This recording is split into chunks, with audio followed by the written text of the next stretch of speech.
Have you ever looked around at your life and thought, this used to work? Why isn't it working anymore? This season is about truth. And the truth is, sometimes what worked before was never really you. It was just survival. Truth isn't fixed. It shifts as you do. And sometimes that truth is realizing the rules, habits, and coping mechanisms that once got you through might be holding you back now. In this episode, we're talking about the grief of letting go, identities that once served us, routines that gave us a sense of control, and survival tools we once called strength. We're inviting you into a raw conversation about the in-between space, where the old no longer fits, the new hasn't arrived yet, and the work is simply evaluating what's true now.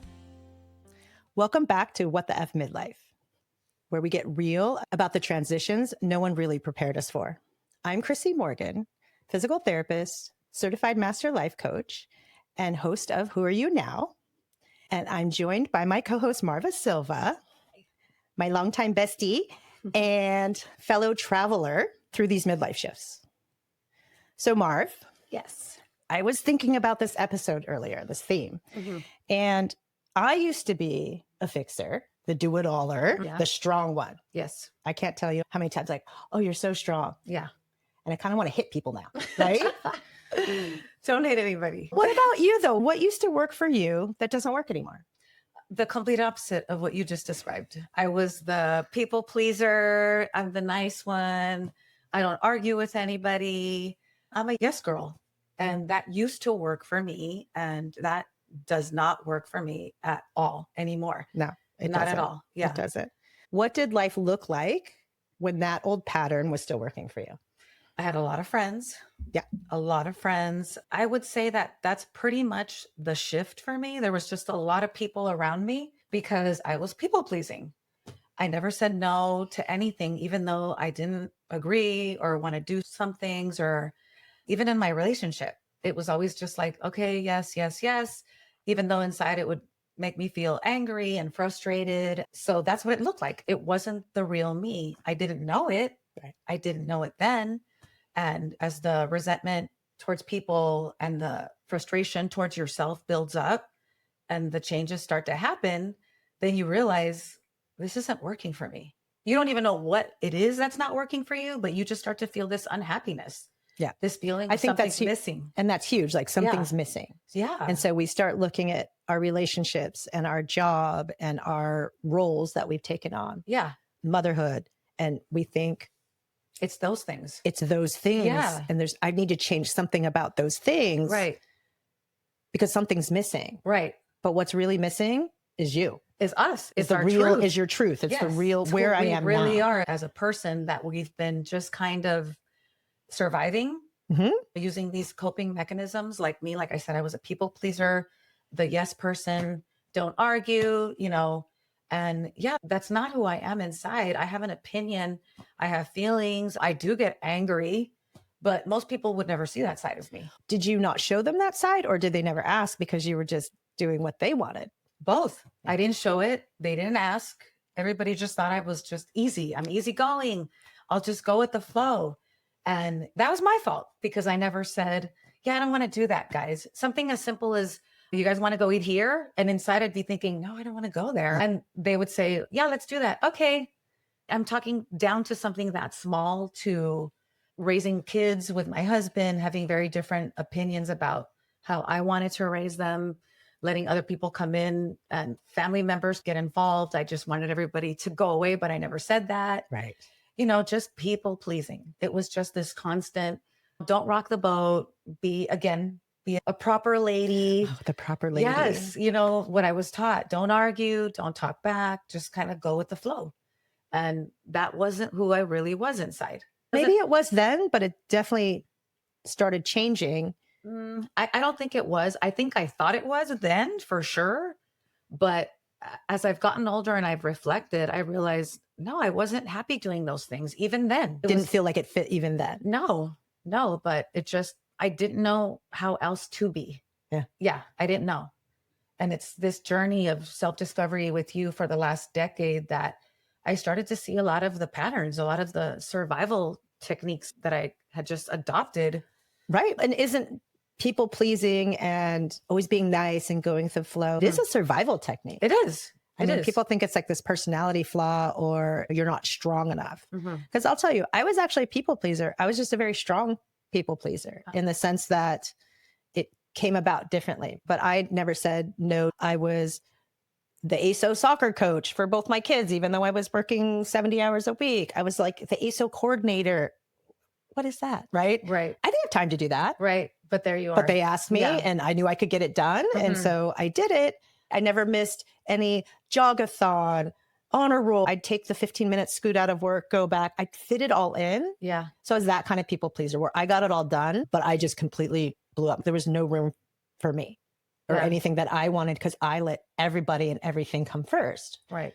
The kids, the husband, the work, the business, marketing, everything. Yeah. I don't know how you did all that, how you do all that. But I couldn't do it now. I'm a different person. Yeah. And it's not like, oh, I'm proud I did that. I just thought, oh, honey, you suffered for so long because you needed to be needed and no one else is going to do it. So you must do it, which I don't know if that was true. That's what I told myself. I think the truth is what you said first. You needed to be needed. Yes. And I needed to be liked. Oh, okay. So the people pleasing shows up a little differently. Yeah. But it's the same. That's where it comes from. Yes. Right. We were doing it for different reasons, but doing it all the same. There's an aha. Oh my gosh. Right. I'm so glad we're not people pleasers anymore. You know what? I'm not going to say that I'm cured. There are moments where I think, oh, I shouldn't have said okay to that, or I really don't want to go to this, but it's a work in progress. Well, and the other thing is it's when I pause, it's more like, am I going to choose to do this, even though I kind of don't want to? And so if I'm doing it for other reasons, other than it's going to make me happy, for instance, so my uncle went into hospice a couple weeks ago, and you know this, right? And I was getting ready to go to Thailand with my son for an international hockey thing and some R&R in the beginning. Well, when this came up, I decided, even though it was a very inconvenient timing, to push my schedule around, cancel a bunch of patients. I got on a plane to go pick up my mom in Arizona, spent like 6 hours there at night. And then we took off for Ohio so that she could see her brother. And her brother's 91 and my mom is 85 and she can totally travel on her own. But it was like, okay, mom, you're going to have to rent a car and get a hotel. And they're really trying to take care of Tito. I don't know who's going to be available. Yeah. And if you have elder Filipinos, they're like royalty when they roll into town, right? So like, it's just all taken care of. So I chose to go to take care of my mom. So nobody else had to. And then all her job was to spend time with her brother when it was available. I got home and 50 hours later, I got on a plane. And that's like 20 hours of flying to Thailand. So that weekend I was like, oh, I'll pack and I'll get the house ready and we're going to be gone for 10 days. Nope. Did I really want to? It was super inconvenient. I wanted to in the end because I wanted to be there to support my mother. Happiness was not a factor. Sounds like fun, not necessarily a factor. I got to see my cousins that I haven't seen in like 10 years and that was great. And it all was great. But my intention going into that was I'm choosing to be there for your mom. And so whatever that entails, she wants to go to eat, we'll go eat. She wants to go do this, we'll go do this. When my uncle's available, we'll show up there. And so having that awareness or intention going into that made the trip a great trip. Okay. So it wasn't, I'm doing this to be needed. I'm doing this because I want to do this for my mom. I want to be there. Yes. And we talk about, oh, I don't want to do that. But then there's that sense of, even if it is obligation or I'm going to do that for someone else, not so that they like me. Right. Right. For you, not so that they need me. Because I have 4 other siblings. There's the discernment for me between the people pleasing now as I pause and I say, why are you doing this? And whatever that answer comes up, I wanted to be there for my mom. No matter how inconvenient that That's a great way to see the difference that you paused. Why am I doing this? I don't even think about it like that. It's just more, I don't want to, but I think I'm going to start practicing the pause. Yeah. Why am I doing this? And then I'll be sure, because like I said, there are still times where I agree to do things. And then I'm just like, why did I say yes and it might be once you get there, Yeah. you had a great time. So it could have been you just needed the push or needing to make time for that. Yeah. even though you feel like I don't have time, so therefore I don't want to do Yeah. it. So just pausing and saying, Why am I doing this? why would I choose to do this before you even say yes or no? Yeah. And there's like that. nothing wrong with telling people, let me get back to you. Yeah. You don't have to give them the why. Yeah. You know, you don't say, well, I've got to think about whether it's going to be fun. Like that's not, Yeah. it's just, let me get back to you. People would say, you know what, forget it then. Yeah, you got to just say, I'm going to check the master board, Yeah. whatever. I have a family that has their master calendar on a whiteboard. And so everyone's like, I got to check the board to see if it doesn't interfere. And so Yeah. that pause before you automatically say yes and then just go, oh.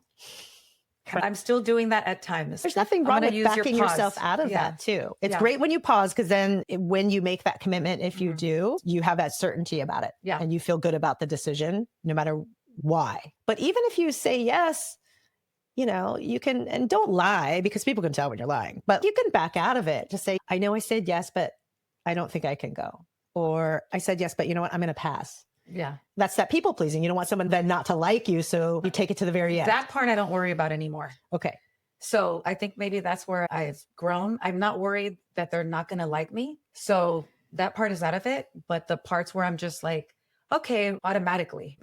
So there's that, you have to pull that back in. Yes. Yeah. Just think that pause. automatic. Okay. And then I think, did I really want to go? But the part where I'm afraid they're not going to like me, no, that's gone. So it's a habit. It's a habit. Yeah. Add the pause, sister. Yeah. Because then it's just like, yeah, no. Yeah. Like, let your brain and your higher self catch up with your mouth. Okay. Right. In that sense. Because there's that automatic yes. Yes. I'm still on automatic at times. That's funny. I think I realized that till right now. That's so cool. See, that's what it's all about. Yeah. We grow and we change. How did you realize people pleasing wasn't working for you anymore? Was there a moment where you're like, oh my gosh, I need to look at this? I think the most recent example that I can think of right now is I realized that I am codependent. I realized that I'm codependent when it comes to my relationship with my husband. And it was just something that happened. And I talked to my brother and he said, you know, I've been doing a lot of work on this subject. And he told me that he realized that he was codependent. And I thought, oh, no, that's not me. I'm fine. I've been doing so much work on myself. I have so much self-love and self-awareness. Not that I have it all figured out, but I feel like the self-love part is definitely there for me now. And so long story short, I read some things that he recommended and I thought, oh my goodness, I am codependent. Yeah. And it was something that I had never even looked at, thought about, wasn't even on the radar, that whole term, codependent. Right. It's been, you know, the last decade plus, like just the self-love part for me. And so I started to realize the way that I've been, I guess, doing things, it's not working for me because I'm doing them from a place of being codependent. So that's the journey that I'm on right now. I'm trying to figure out, how do I step away from that? How do I exist differently in my relationship, in my marriage, which is good. I have a good marriage, but I was very shocked to realize that I am codependent. Okay, let me ask you this. We're going to do a little therapy. Okay. Where does the codependency come from? Just with your husband. You guys have been together for a really long time. Really long time. So a part of codependency that I, again, really, that's interesting, is the control factor. And I don't see myself as a controlling person. Right. I see myself as very laid back, easygoing. Well, it turns out that being codependent, specifically if I'm talking about my marriage, is that being codependent is wanting to be in control of the reaction that other person has. The reaction of that person. Yeah. And I thought, I don't do that. And then I thought, yes, I do. That's exactly what I'm doing. It's even down to like how you frame what you're saying to them. Right. Because you're trying to control the reaction. I'm Yes. expecting a certain reaction. And that is where the control part of being codependent comes in. So what happens when they don't react the way that you want them to? You flip out? Yes, it makes me unhappy. It makes me feel disappointed. It makes me feel all these unpleasant feelings of just like, why is this not working? And I've realized it's not that it's not working. It's that I am trying to control his reaction to me. And I can't do that. Duh. I can't control him. I can't control my kids. I can't control you. And I just really never even looked at it like that. I'm trying to control the reactions of not only my husband, but my kids, my friends. So What do you have control over? myself. And I have to stop wanting a certain reaction from the people in my life because I'm never going to get it. No. I'm never going to. It's like that perfection thing. You might get a few, but then 99% of the time. Right. Right. They're going to be who they are. It's just free will and they're Right. going to be who they are. Yeah. And I shouldn't take it personally or be disappointed or hurt or all the things. And the thing is, their reaction actually has nothing to do with you. I know that now. Yeah. Right. And then so But- by you taking it on and being like, oh, I must be being this right now, you then react to their reaction. Yes. In the sense of how you feel about yourself. Yes. How I'm failing in some way that I'm not getting, I don't know, a sensitive reaction. I couldn't even tell you. Mhm. There's just so No, much. I get it. It's control. There's It's so about much the control. behind it. And I'm still working on this. This is so new for me. I am not at all an expert at this, but that's been the newest thing that's come up for me. And it's again, like when we talked about self-love and all the things that we've like explored, Mhm. it actually makes me feel a little free. It is freedom. It does, because now when I'm having a conversation, whether it be with my husband, my kids, my friends, I am now just whatever comes out of their mouths, it has nothing to do with It has me. nothing to do And with I you. have to stop making it about me. That's a huge realization, Marva. It is. It is. And it's hard. It's hard, you know. And even when the person isn't saying anything, I know. you have You're to. trying to read the room and you're Yes. right. You get all Are they sensitive. upset? Like, Is something wrong? why with aren't they them? talking to me? Yeah. And I think, why am I doing that? And They're just assume like quiet. if They're that just not person's upset, talking. they should have the maturity to say something. Otherwise, I Right. can't worry about that because you haven't Right. communicated with me. So even something like that, Yeah. when somebody's not talking to you. Let me ask you this. Did you used to pout? Did you used to use your body language energy to see if you could get a reaction? No, I would just ask, is everything okay? Are you okay? Are we okay? Yeah. And most people would tell me, whoever it is I'm asking, yeah, I'm fine. Are you okay?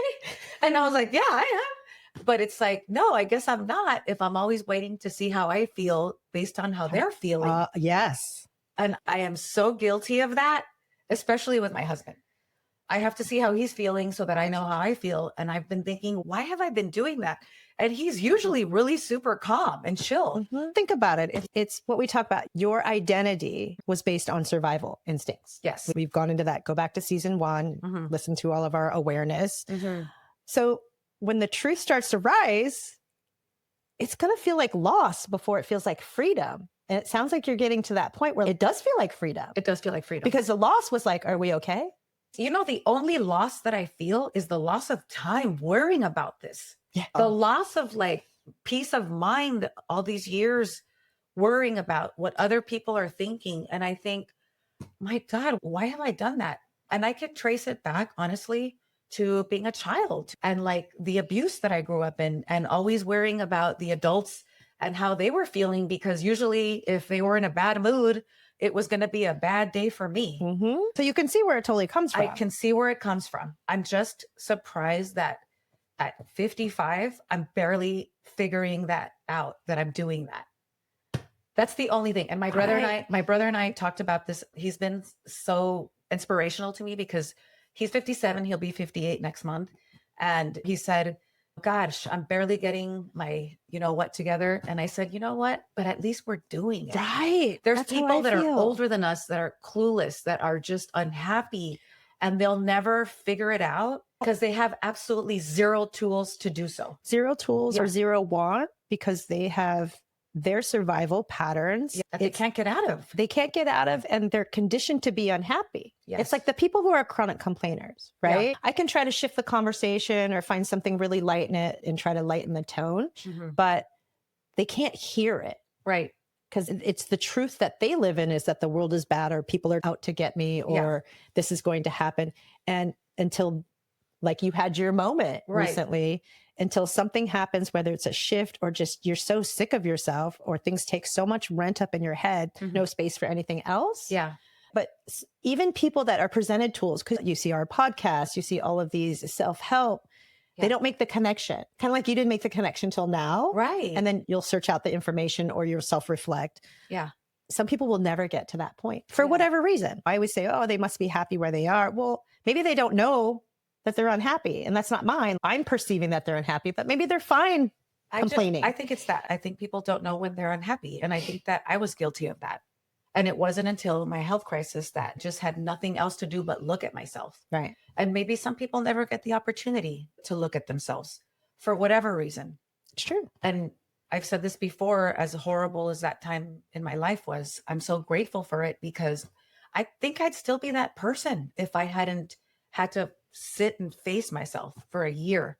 Because you don't know what you don't know. Yeah. And so I had this amazing client that had come in, and we were talking about our various things. And I had said, I'm not unhappy. And she said, Chrissie, what people don't realize is that not being unhappy and happiness, we think they're like right next to each other. They are so many million miles apart. Yeah. And I didn't understand that till I got on the other side. So I explain it to people as like, it looks like this, but this down here, this little space in between is a giant crevasse that goes down to the core of the earth. So when you say, well, I'm not unhappy, I'm telling you, you're not happy. Right. Just don't even think that if I can come sit closer to Marv right here and I'll be happy. No, there's a lot of work and realization and painful letting go and grieving for your old self and grieving for what you think the time you lost, even though you needed that time, because without all the things that happened to us, we're not who we are today. Right. All the good, the bad, the ugly, all of it. Yeah. So I do a pretty good job of not regretting. I always go back to being very grateful for my presence and my children and what life looks like for me today. We still have struggles, but stepping into that gratitude makes me not go back and say, oh, if I hadn't done this or if I hadn't done that, everything would look different. Yeah, I wouldn't have these awesome kids. I wouldn't have awesome friends. Yeah. I wouldn't be where I'm at now with how I feel about myself. People say, how do you do that? I said, I actually just don't go there, because I'm afraid that even putting that energy there might shift all the awesome things that I'm grateful for now. And I just don't want to disturb that. I need to work on that a little bit more. Yeah. Because I do feel like, why couldn't I have been more self-aware in my 20s or even my 30s? What would my life look like now? But then, like as we were talking about just before we started, you said to me, well, without the experiences, you wouldn't be where you are. And that's true. So I'm working on that. I'm working on not having so much regret or just that, like the what ifs. Well, and what you said to Alex, at least we're doing it. Yes, I do feel that. At least we're doing it. Every piece that comes in, there's this immense expansion that happens within my core. And I just feel like I want everybody to feel like this. Yeah. Right? Because all the ego drops away and there's no, I don't want to say there's no judgment, mostly on ourselves. But when you just want everybody to be like, don't live your life not unhappy. Exactly. Right? Yeah. Yeah. And I don't know. It's like I said, there's freedom there. There is freedom. There's peace, freedom, the things, It's very light. It's just so optimistic. Yeah. Like everything's going to work out. I feel that now. And it has so far. Yeah. Why wouldn't it continue? We're putting the work in. Yeah. It'll all be okay. Yes. I believe that too. I believe that. All right. Oh, you want to hear my story about how I realized things were not working anymore? I had to think about that this morning. And there were a couple things, but the one big aha I can remember is the whole family was at home. We were in the kitchen. Nate is 5 or 6. Luce is probably 7 or 8. And we're having snack, right? It's after school. And I'm asking Luce, what do you want to be when you grow up? What are you going to do? And she said, oh, I'm going to be an artist. And I said, oh, that is awesome. Always be an artist. And then here's the need to be needed in me is I said, but remember, you might not be able to earn your living being an artist. I'm telling an 8-year-old this, right? She just studied Da Vinci in school. And I said, Da Vinci didn't get discovered until he was dead, but always be an artist. Yeah. And I go, Nate, what do you want to be when you grow up? And he's like, what do you mean? Looked at me all confused. I said, what do you want to do? What do you want to do for work when you grow up? And he looked at me deadpan and went, what are you talking about? I'm not going to work. My wife's going to work. I'm going to stay at home with the kids. And I went, yeah, good luck finding one of me, buddy. Yeah. And I turned to my husband at the time and he was like cleaning up the dishes. And I said, you're going back to work. And he's like, whoa, hey now, buddy, I worked for a long time. Yeah. And so some premise for those of you that might be new, for the first 8 years that the kids were with us, my husband at the time was the at-home dad because I was building the business, running the business. And I thought, because I needed to be needed. Like that's what I was supposed to do. Yeah. And that one instance shifted the entire trajectory of our marriage, how I raised the kids, how I was working. And I had to look at that like, oh my gosh, this is what I'm showing him. Yeah. And her. Yeah. Because I think for many years, this is where I displaced like, oh, I must have ruined them, is that life is really hard. You work really hard and you do everything. Because since Luce has been about 15, and it may not be because of me, although we as moms always assume it is, she doesn't really want to get married or have kids. And, you know, we were conditioned like, find that man, have that family. Yeah. And so I look at her at 15 and I think, I've ruined her in my head, right? She knows how hard it is. She knows how hard I've made my life and she doesn't want any part of it. And I took that all on myself I learned to let it go. I feel that, sister. I learned to let it go, but I just think.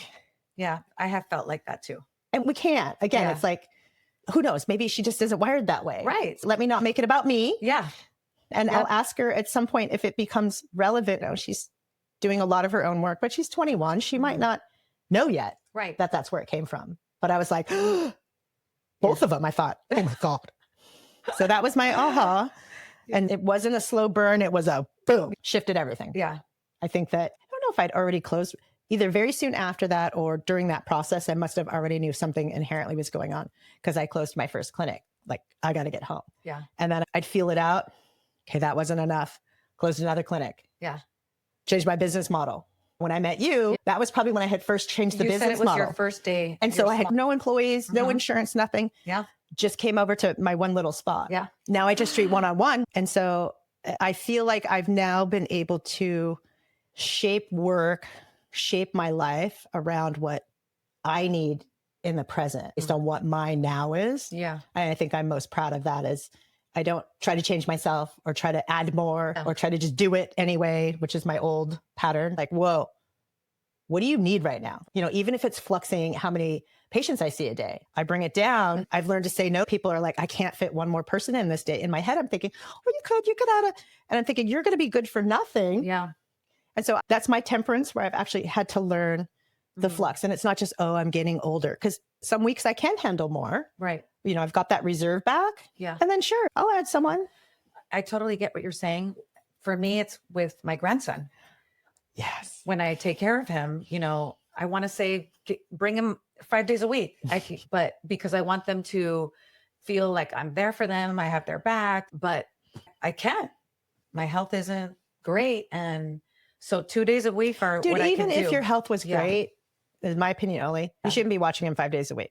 I know, but that's that old me, that people pleaser. I want to take care of them. I want them to love me and like, it's exactly. That's me. I want to control how much he loves me. So if I'm around more, he'll love me most. Exactly. Yeah, see, that old version of me that I'm just like, well, no, I can't. I can do 2 days a week, if that, when I'm feeling up to it, because I want him with me. Yes. It's a want though, right? Yes. I want to spend time with him. I feel very happy when he's with me. But it was that pause of, okay, do I let my body go down, even though I spent 10 years building it back up because of my need, my people pleasing need. Exactly. Or where do I find that balance? The balance of, this is what I want for myself. I want to spend time with my grandson. Yes, I want to help them, but not at the cost of my health. Yeah.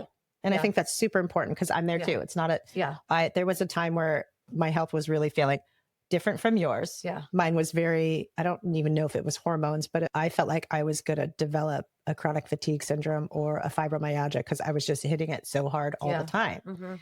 And my inner body told me, hey, this is what's coming. And so it was a combination of that. And I could feel it coming on. The symptoms were coming on where I was just exhausted all the time, but I'd still keep going. Right.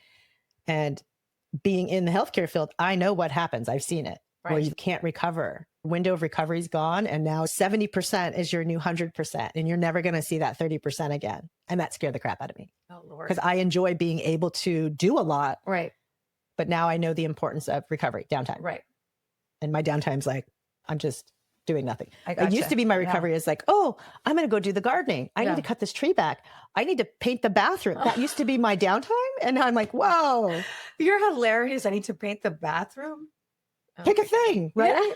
My daughter called it toxic productivity. And I was like, where did you learn that term? I know, that's fabulous. You never said that to me before. She's up in Northern California and she stayed up there for the summer to work and stuff before she went to school. And she's 21 going on 22. She's figuring it out, has a good group of friends, and she's working a lot. Yeah. And on her down day, she goes, I kind of feel bad because when I'm off, we just go to the river. And I said, what's wrong with that? You worked? Downtime. I said, honey, that's actually needed so that you can work hard in school, or that you can go put a 6 or 8 hour shift in, or you can go rock climbing and kill it versus always being a little tired because you push it. And we're texting, right? And she said, yeah, I'm having a hard time unlearning toxic productivity. And I was like, oh, that's a good word. That's a great one. Yeah. So I've kept that. Thanks, Luz. Yeah. That's my husband. Yes. Yes. He and I are very much the same in that point, although I'm trying to dial it back. And it's that needing to feel productive is where our worth was. Exactly. And it's a little bit check off list, but it's, oh, I feel like I got a lot done today. Yeah. I don't know. What about your health? Yeah. Right? Like sometimes you don't want to get anything done because I'm just in rejuvenation mode. I need to let my energy fill rise. back up. And so I'm much more aware of that now. And I'm glad that, I don't know if I interceded, but given her the awareness and the talks that we've had about my struggles and my journey. And I talk to my kids about them appropriately for their age and our relationship, right, as their mother. But I think that talking to your kids about where you're struggling or what you're working on gives them a lot of insight. Because one, we're not nagging them. We're not saying, oh, you should do this, right? Which they just shut down. They realize we're human and we're at fault, and we're realizing we're at fault, and we're okay saying sorry, and we're okay saying that's not me anymore. I think it inherently or subconsciously, it shows them through example. It's okay to say no to things. It's okay to change your direction if it doesn't fit anymore. It's okay to say goodbye to a relationship. You don't have to hang on at all costs. Right. Which I think is what I was showing them before the little snack incident with Nate and Luz. The snack incident. Is that what we're calling it? It is forever burned in my brain. And it was just such the, you are funny today. Oh my goodness.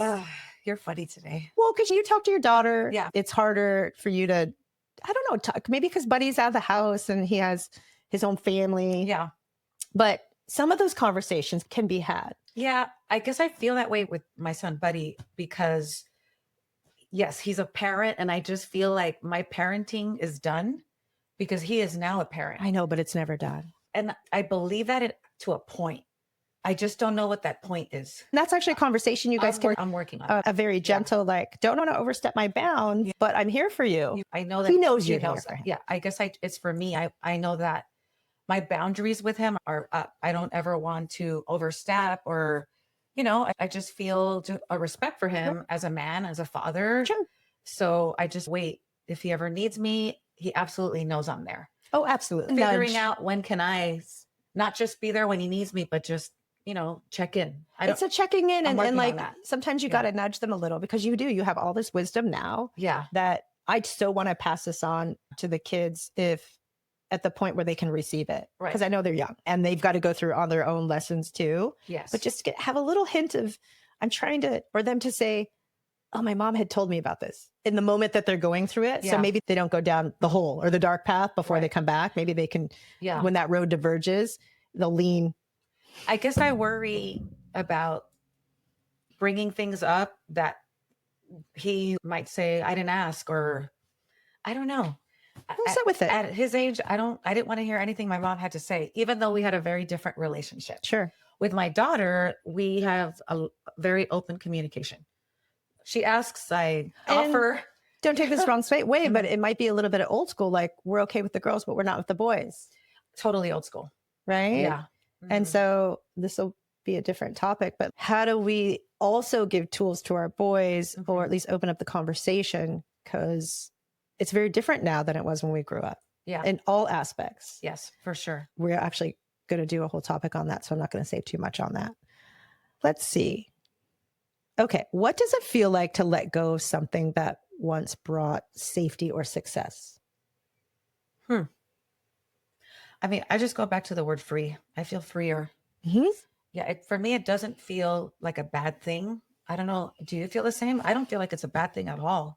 when I started doing my work, it was weird. I had this visual, do a lot of journaling and whatnot. And it's so interesting. I used to wear a lot of bracelets, not at work. And so now I even forget to put them on. But going out, I really liked big, chunky bracelets. And it was so interesting because I had this visual come up when I was doing some of my work about what it felt like in my old self, in that do or die, do it, do it, do it. And I saw chains and they were on my wrists, not necessarily my feet. Maybe because I do manual therapy. It was like I was chained to it.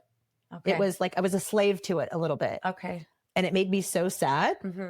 And I very rarely wear any wrist jewelry now because it reminds me. Psychological. Yeah. And I'll do it every now and then, but I have to be intentional about putting it on because it's like a psychological thing. Did I like that because I was so used to being bonded? Yeah. Yeah. I don't know. It is actually freedom for me. Because when you see those chains break, I used to wear a lot of chokers in my 20s. I know they were very in, but I just think like, if you think back in the slave days, they were bonded on their necks and their wrists or hands. And I thought, I don't know if it was a weird visual. Yeah. But breaking that, it is a sense of freedom. For me, it's also this lightness that came up. I always felt so heavy. So did I. Weighed down, right? Now that I'm out of my head a lot and I feel like my health has returned, I don't think about a lot of things. I just am like, oh, that's not mine. Yeah. People go, how do you do that? I said, you got to train it, but you cannot go there. And then plus you're so busy.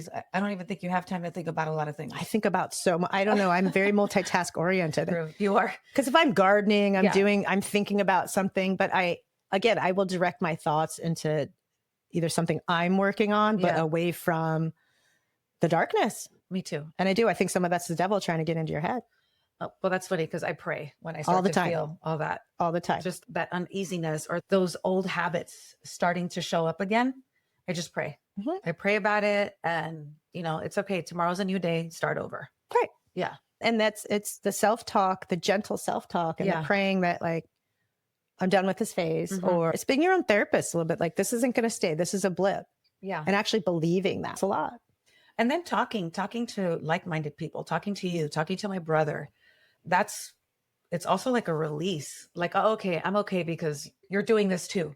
You fall back into your bad habits. It's okay. Yeah. There is no like, oh, here's your certificate. You graduated. Right. Don't ever have to go back to high school. It doesn't. No. And sometimes you fall deep and you go, wow, I totally missed that. Right. Or something huge opens up for you that you hadn't realized was there. Like your situation with the codependency right now. Yeah. And just be grateful for it. I'm very grateful for it. And I mean, you look at it, you go, dang. Really? 55? Yeah. How did I not see that? You couldn't see it because you hadn't done the other work yet. Now that you've done some of the work, it's just like percolating and they say cream rises to the top, right? So like, there it is. Yeah. And it's just the next layer. I think that's my last layer, honestly. Last layer that get to that latte. I don't know. I think that's my last layer of just like complete freedom. I don't know, man. You think it is and something else is going to come up. Something else is going to pop up. And it'll always be good because like, I think that's why we're here on earth. Yeah, you're right. You never stop. I don't know that we're ever done. I just think we learn to be happy, content. We get to a place of peace. And then when things are being thrown at us, we don't react. We don't expect someone to react. It just is. Yes. You end up staying here. You're not all over the place depending on what's going on. It's just, I'm here. Because people say, why are you so calm? And it's like, define calm. Yeah. I'm not spinning out in my head because I separate what's going on with me just enough because it just is. I don't have to have an opinion about it. I don't have to assume someone else has an opinion about me or it. Yeah. It just is. And then I'll look at it later. But that little separation, there's the pause, but then there's this, it's not right here on me. Yeah. So I don't feel like I'm all right. It's just, I'm watching it. And then what comes up, if I feel like there has to be, or there needs to be something said, it comes from a place down here versus reaction of get away from me. Yes. I'm overwhelmed. Yeah. So it appears that I'm calm. I guess I am calm, but you're calm. Yeah. Yeah. Okay. You're calm. That's good. Yes. I'm either calm. I am here to confirm. Or I'm kind of a high tone, so I can be a spaz or calm. I rarely go way down. Yeah, but you're not a spaz when it comes to reacting to other people. Oh no. No, you're super calm. No. I mean, you're high energy, but that's totally different. Yeah, that's just totally different. Yeah. I got a lot of energy. Yeah. All right. Codependency, the doer, the need to be needed. which I'm not anymore, but I still am a doer. Like I like productivity. So for me, I'm always like, no, you're not going to paint the bathroom today. We're done. You in the back. Or whatever it is. Like, oh, there's just one more chore I could get done. And I'm going to feel, I got to clean out the garage. Nate just left for school. I get it. That garage is still going to be a mess for at least a month because I'm not there. Right. But part of me today, when you leave, I want to go clean the garage because his hockey stuff is gone. You're on your own after I leave, but I'm telling you right now, don't do it. So why do you think that kind of letting go is so confronting in midlife, especially? Because again, it's something we've been doing our entire lives. Like you said, you don't get a certificate. Here, you graduated. That's it. I mean, right now, when you said you still want to be needed, I still want to be liked. Oh, yeah. I still want to be liked. I'm not saying, oh, I don't care about anybody or what they think about me. No. I still want people to like me and want to be around me. And I've had relationships that have ended and that I've even thought, should I just call this person and say, hey, can we talk? Let's figure this out. But then I think, no, because they're still the person that I pulled away from for a reason. So again, it's me wanting to be liked. I see. Do you see what I mean? Versus the alignment of the friend. It's not not so much the friendship that I want back so much, or that this person was so good for me and I miss them in my life. It's I still want to be liked. And then I think, no, just let it go. Just leave it the way it is. I realize I no longer have relationships with these people for good reasons. Stop it.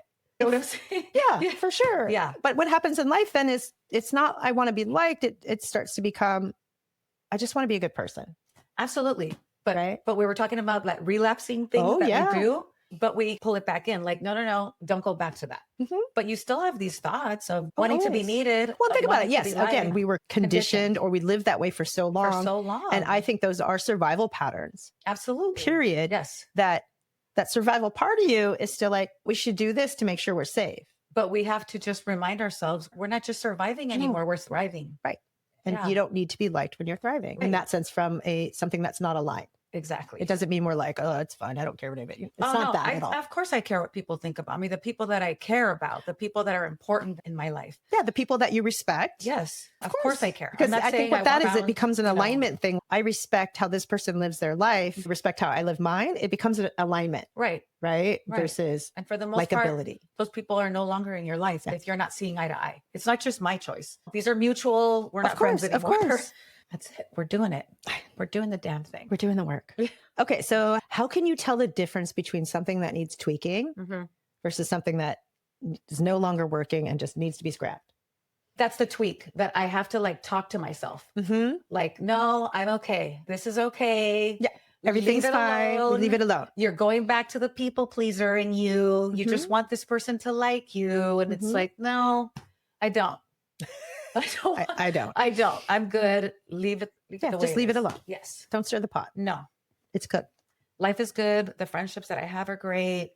My relationships are in a good place with my kids, my husband, my brothers, all the people that are important in my life. Everything's good.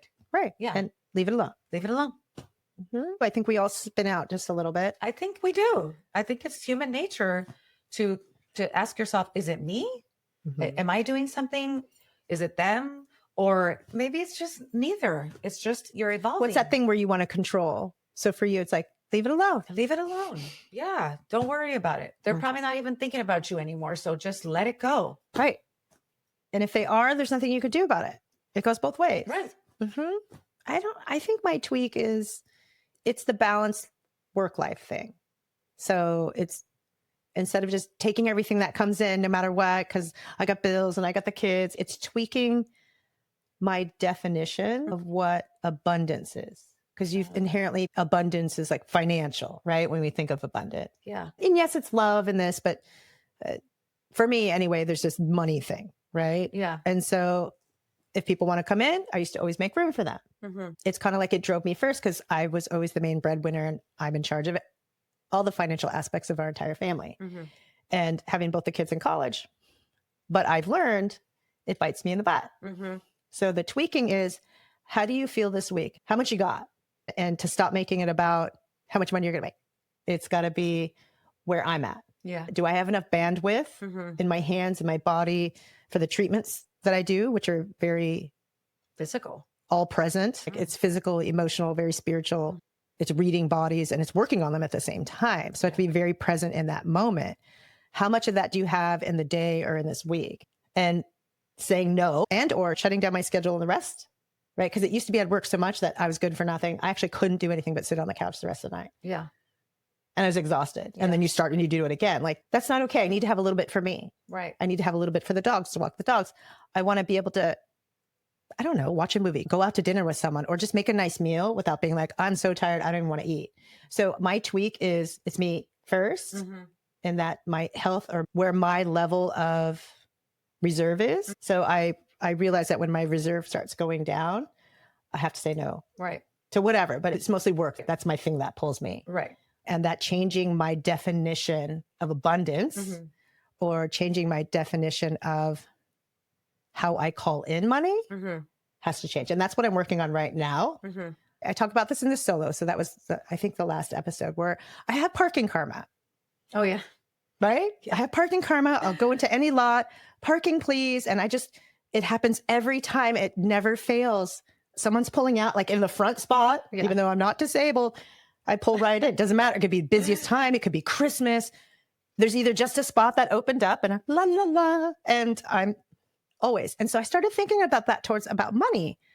What if I could do that with money? Or what if I could do that with clarity? Or what if I could do that with love? And if I can do that with parking, why am I not doing it with the others? Why can't I? Yeah. And so I had to really sit with what is my internal belief system about, we'll just say money, right? Or with some people who just like, they can't find their mate. So I walked around for 2 weeks going, abundance, please. And I got so busy in the clinic that I was for 2 weeks straight because I was like, oh no, this person's coming down from LA and this person's coming down from San Francisco and their kids really want you to see her. And it wasn't based on, how much money I'm going to make. It was just, you're fine. I guess my reserve must have been high. Yeah. And then it went, whoosh, it hit, right? And I thought, oh my gosh, my definition of abundance is linked to money, right? Because abundance is more work.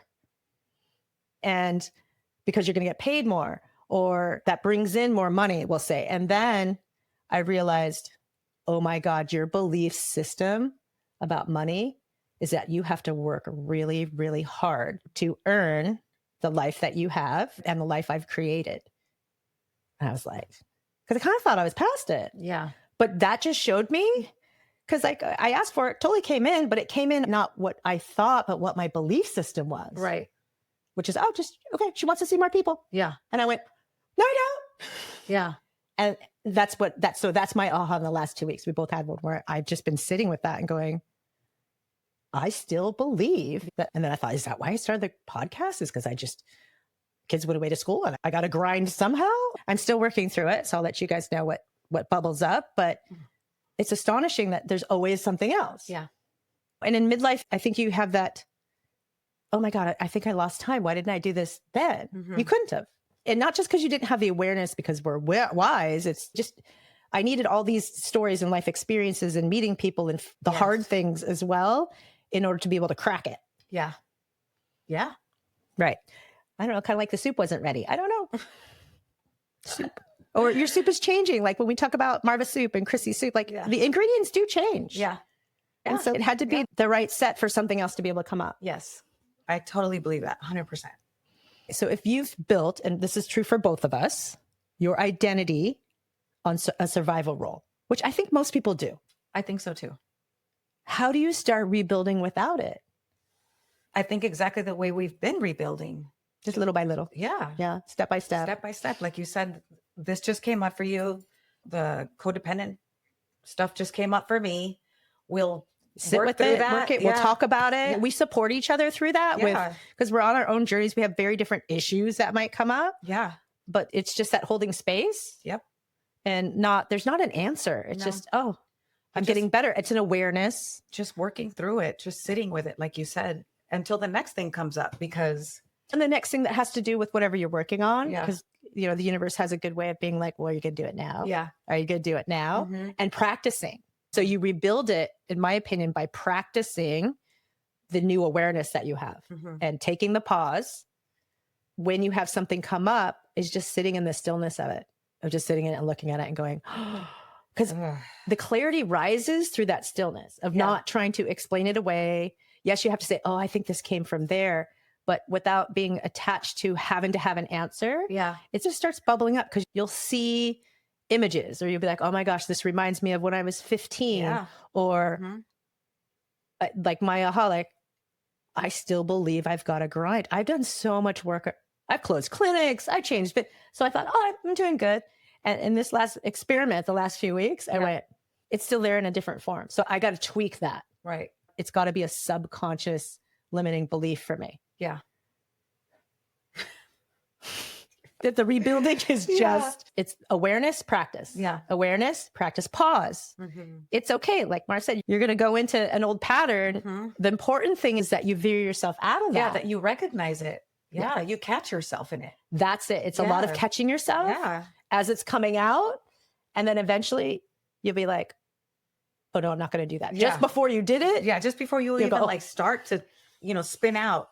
You'll go, no, I'm not doing that. I'm not going there. And that's the rebuilding. It is a rebuilding. Right. And so I don't know that your ego, I haven't felt it ever really goes away, but I know I can step out of my ego if I'm conscious of it. Me too. It never goes away. I think it's part of being human. Mm-hmm. Mm-hmm. I have to agree with you there for sure. Yeah. Let's see. Is there any other truths that you've uncovered when you let go of fear? Control, I guess control would be for you because that's what we talked about. The most recent thing is for me, I had no idea that I was trying to control other people's reactions to me. Yeah. Zero aware of that. Yeah. Because you're like, I'm so nice and I'm so easygoing. I don't want to control. I'm usually the one that's being controlled. At least that's the way I saw myself. Yes. And it's like, no, you're doing the complete opposite. You're trying to control how people react to you. Yeah. I absolutely cannot believe that I didn't see that sooner. So here's a couple of hard truths when we finish up. And I just want you guys to really remember these things. Just because it used to work doesn't mean it still serves you. And remember, it's okay to let it go. Yeah. It's who you are now. Let's figure out what works for us now. Yeah. And just gently let go of anything that doesn't, with love and gratitude for whatever it did to protect us in the past or for a tool we used to survive. Mm-hmm. But we're thriving now. So let it go with love. I like that. Midlife isn't a crisis, although sometimes it feels like it. It is clarity trying to emerge. So even through our conversation today, it's the first episode of What the F for season 2. So we haven't sat down. There was a lot of, what do you think about this today? Mm-hmm. But let it emerge and find someone like Marv and I have each other. You have us, but let it emerge. Let it just sit and stew in stillness. Here's another good one. If you built your identity on survival, the truth will feel like loss before it feels like freedom. Sometimes. Yeah. But I do think you feel the loss of, like you said, time. Mm-hmm. Oh, I should have known it before. Yeah. I don't know if it's a loss for the old self because maybe it's fear, right? Because if you change, does everybody around you change? Yeah. Do you lose relationships? Maybe, but they're not aligned to you anymore. Mm-hmm. And if it's not working anymore, maybe it was just never the truth. Maybe it was just survival. And that one hits home for me. Yeah, me too. So I'm going to ask our audience, I want you guys to ask yourself, what am I still doing because it once worked, but no longer does? And if I stop, what truth might take its place? So that's where we're going to leave you today with that thought. That's your homework. So if you're caught between what used to work and what you hope comes next, remember, you're not broken. You're just in a moment of truth. Midlife identity shifts are real. They're uncomfortable, but they're also powerful. Let yourself grieve what no longer fits. Then get curious about what's true for you in the now. Not what was true years ago, and not what you think should be true in the future. You don't need a new plan yet. You just need permission to pause and let the truth take its shape. Our shift has ended for today, but yours might just be beginning. Stay curious, stay true, and stay tuned. Bye now. Bye.